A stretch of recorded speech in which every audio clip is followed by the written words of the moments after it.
We have a very special occasion tonight. As you can see from the surroundings, we're in a great environment. I hope you've enjoyed the food. Know also that what you see is available for sale or purchase. And a couple of years ago, I actually got a very nice pair of cufflinks, which you can find cufflinks over in the far end if that interests you, and other things all over. But do take a look if you get a chance before we leave tonight. But certainly the main event is our guest speaker, Catherine O'Farrell.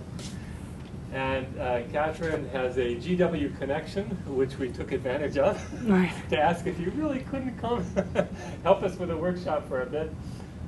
She has worked with the IFC for, must be a dozen years now, because it was over 10 in 2007. So if I add just a couple, at least 12 years working with governments in the private sector on improving public services through privatizations and PPPs, public-private partnerships.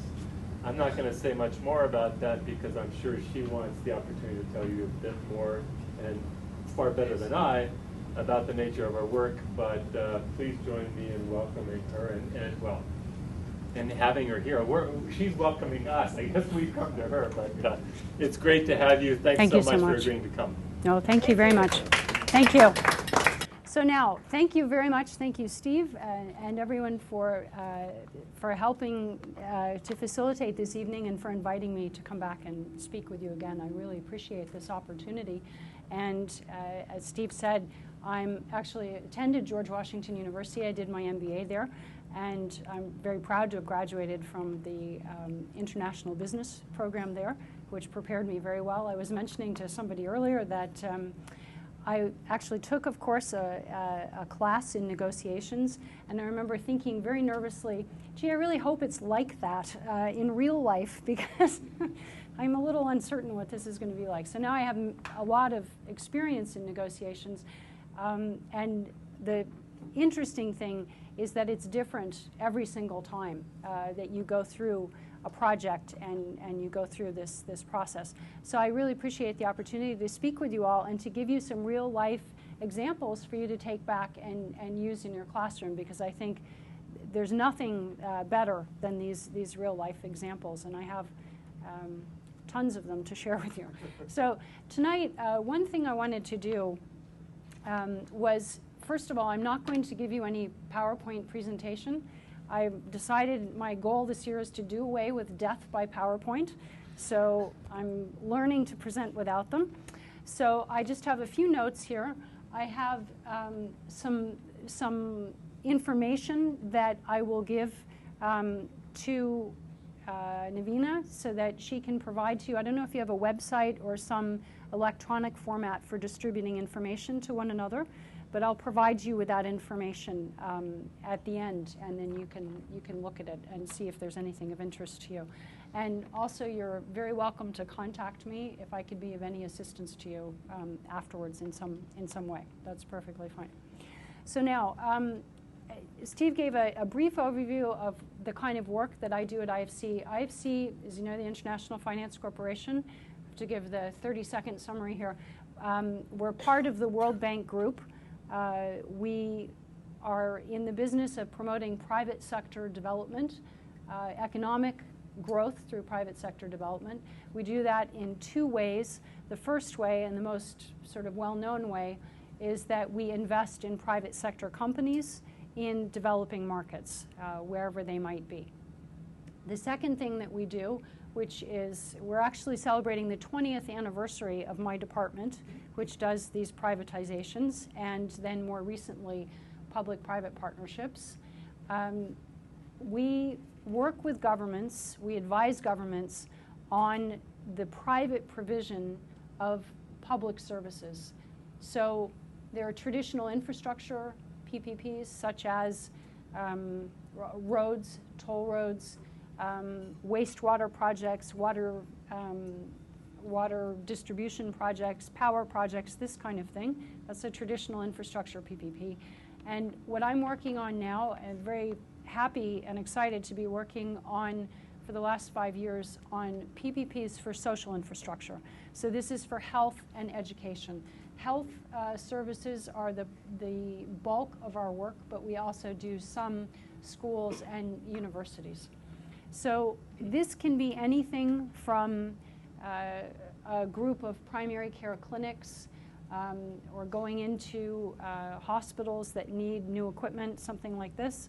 The project I'm going to talk with you about tonight is for an entire hospital network and system. It's quite, it's a very large project, a very advanced project, and it's one that I've just finished, and we're going to discuss the negotiations for that. But if any of you were here the last time I spoke to you, we talk about a project I did in Romania that we're just finishing for dialysis services. And I'm really excited to share with you now, if you just have, it's just a 5-minute video that shows you the results of this project. This is just finished and just back. A colleague of ours in IFC, this was done in-house by somebody who was interested in this. And it's a fantastic presentation. So if we can start the DVD. Thank you.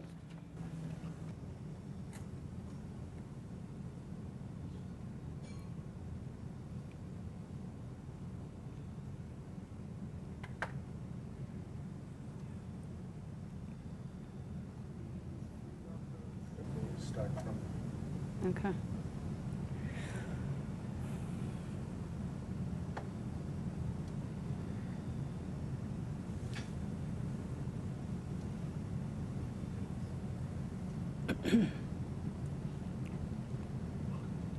Yeah. Turn it up. Yeah. Perfect.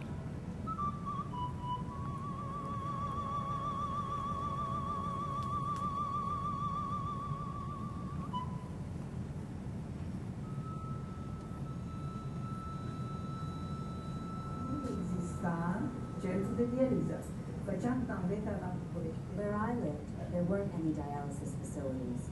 I had to travel a few hours each way to get treated at a public hospital. Thank you. The dialysis machines were very old, and I would feel sick after each session. I had to do this twice a week, and I was just getting by. A 2002 IFC study in cooperation with the government of Romania found a national health system that ranked far below that of its European neighbors, failing to deliver badly needed health services, particularly dialysis. People weren't very much satisfied with the services provided in the sector. It was high demand, and there was lack of availability of dialysis posts. The situation of Romanian nephrology was very bad. Few machines, old machines, few doctors, few resources to properly treat patients. We didn't have enough filters to use the recommended one per treatment, so we would often reuse a filter 4 or 5 times with the same patient. Without enough filters or medications, we were unable to fully treat patients. They were prone to getting fevers, skin eruptions, and often more serious complications. To address the need for more investment and better care, IFC advised the Romanian government to plan and implement a pilot program to convert a group of public dialysis clinics to private management and operations. IFC offered its expertise in structuring and tendering a private-public partnership that would attract knowledgeable, well-capitalized bidders willing to step in and replace dialysis machines, refurbish existing public facilities, and build new clinics.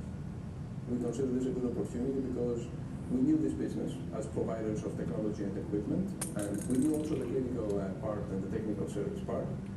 In 2004, 8 publicly managed dialysis centers were contracted out to 4 private health management companies. The pilot centers remained within the publicly funded health system, so patients continued to receive dialysis treatment free of charge, and centers received a fixed fee for treatment from the National Insurance House. The pilot program was externally evaluated in 2008 using a 3-tiered evaluation approach. First, it looked at the before and after performance of the 8 pilot clinics to measure differences across various parameters, such as quality, access, and cost. Second, it compared the performance of the 8 pilot clinics to that of a carefully matched group of 8 non-participating publicly managed clinics. Third, the study team directly visited clinics and interviewed medical staff and patients. The evaluation revealed that clinics participating in the pilot program offered more and better services at lower cost than their publicly managed counterparts. Este o mare diferență. Everything was renovated in the pilot clinics. Old machines were replaced with new ones. More machines were added. Water treatment systems were upgraded, along with quality assurance practices that ensure first-class treatment, hygiene, and maintenance. Clinics now have a proper stock of filters and medications, and patients have new beds, AC, TVs, and a package of support services, including preventive blood screening, food service, and transportation to and from the clinic. For many patients, the improvement in care is evident in their health. Se cunoaște diferența dintre două. Before I was doing dialysis only twice a week, but now I can do it 3 times a week. With the new machines, the treatment is more effective, and I feel much healthier. Dar aici e mult mai confortabil. I now receive better dialysis and medications, and I feel well enough to eat, to dress myself, to walk around. I can live like a normal person again. Starea mea ca pacient, I used to feel very strange after a dialysis session at the public clinic, but now the treatment works. It will help prolong my life. For the Romanian government, the pilot clinics were able to provide more value at less cost. It wasn't just a treatment anymore, it was a package. And that package covers many things. Overall, the pilot generated about $40 million in new investment by private providers and nearly $5 million in savings to the Romanian health system. It cost approximately $1 million. The whole process has demonstrated that working with private clinics is better for the system and for the patients. But while pilot clinics invested in additional machines, public clinics absorbed new patients by compromising care. They added night shifts and undertreated patients. This was one indication that the national dialysis standards developed by the program had not been properly enforced. The regulator body should be strengthened, and probably IFC here can give us more input. Moreover, with delays in new clinic construction, the pilot clinics were unable to increase access above and beyond that of their publicly managed counterparts. They were also less successful in influencing the rollout of the pilot program to remaining public clinics. The IFC should not consider that this program is finished. I think that all these programs need always some follow-up. deci din realizăm mai bine. It would be nice if all the centers in Romania were like this, but there are still many public clinics that need help and investment. Since the evaluation, more new clinics have come online, and the Romanian government continues its efforts to convert additional public centers to private management, having fine-tuned its original tendering approach. The trigger, the beginning has been made, so the natural movement of the patients from public centers to private centers is an unstoppable movement. To date, almost half of all dialysis patients in Romania are being treated in privately managed centers. With new private providers entering the market, competition has brought notable benefits to Romania's dialysis patients. A long time we had as a care team the problem what will we do with a new patient. Now, fortunately, we don't have this problem.